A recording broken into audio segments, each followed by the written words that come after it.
Welcome to my YouTube channel.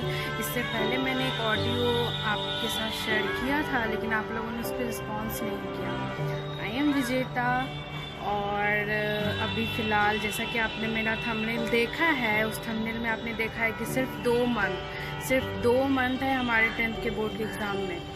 तो आप लोग ये सोचोगे कि स्लो तरीके से जैसे हम लोग पढ़ रहे हैं उस तरीके से हम लोग पढ़े तो फिर बहुत लेट हो जाए, क्योंकि 2 मंथ में हमारा प्रैक्टिकल भी होता है और बहुत सारी चीज़ें होती हैं। बहुत बार स्कूल जाना पड़ता है बहुत सारी साइन करने के लिए, तो फिर आपके पास अप्रॉक्स 1.5 मंथ है। तो आप इस 1.5 मंथ में कैसे अपने आप को बूस्टअप करें 10th के एग्ज़ाम के लिए। और 10th का एग्ज़ाम बहुत इम्पॉर्टेंट होता है, बहुत इम्पॉर्टेंट। तो इसके लिए आपको मैं कुछ 2-3 इम्पॉर्टेंट बातें बताऊंगी, वो आप लोग मेरे साथ फॉलो करना। अगर आप लोग को कोई भी चीज़ की ज़रूरत हो या फिर किसी चीज़ की दिक्कत हो तो आप मुझे कमेंट सेक्शन में बताना।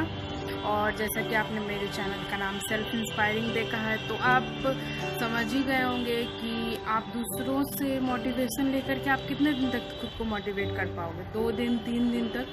लेकिन खुद के अंदर का जो मोटिवेशन आता है वो लाइफ टाइम तक रहता है। इसीलिए मैं 10th के बोर्ड के लिए स्पेशली ये वीडियो चैनल ऑन की हूँ, क्योंकि मुझे पता है 10th के एग्ज़ाम के टाइम स्टूडेंट्स कितना पैनिक कर जाते हैं, कितना कुछ सोचने लगते हैं। तो बस मैं कुछ इम्पॉर्टेंट बात बताऊँगी, वो आपको फॉलो करना है। टिप नंबर 1 कि आपको सिर्फ और सिर्फ एनसीईआरटी पे फोकस करना है, सिर्फ और सिर्फ एनसीईआरटी पे।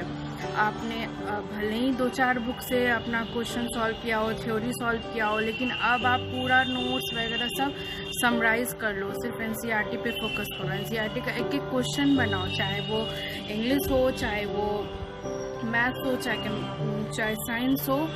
हर एक क्वेश्चन एनसीईआरटी से बनाओ। और फिर आप सबसे इम्पॉर्टेंट, आप मॉक टेस्ट दो। आप देखो कि आप साइंस का एग्ज़ाम जितना भी उसमें क्वेश्चन आता है 30 क्वेश्चन, क्या आप उस 3 घंटे में उस 30 क्वेश्चन को सॉल्व कर पा रहे हो, क्योंकि लॉन्ग आंसर टाइप क्वेश्चन रहता है। तो वो देखो और फिर आप टेस्ट दो, खुद को एनालाइज करो और रिविज़न करते रहो। पैनिक मत करो, क्योंकि अभी भी टाइम है। लास्ट मोमेंट पे भी आप अपनी एनर्जी को बूस्टअप करके और 10th में अच्छा मार्क्स ला सकते हो।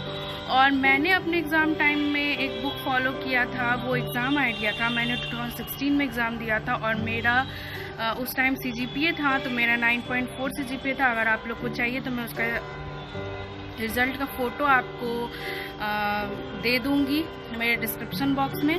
और मैंने उस बुक को फॉलो किया था। जिसके पास वो बुक है वेल एंड गुड, और जिसके पास अगर नहीं है वो बुक तो आपको ख़रीदने की ज़रूरत नहीं है। मैं आपको क्वेश्चन दूंगी, मैं टेलीग्राम चैनल ओपन कर लूँगी, मैं उससे आपको क्वेश्चन दूंगी। वो बुक बहुत ही अच्छा है, एनसीईआरटी बेस्ड है, प्रीवियस ईयर क्वेश्चंस हैं उसमें, और प्रीवियस ईयर क्वेश्चंस बहुत इंपॉर्टेंट है करना।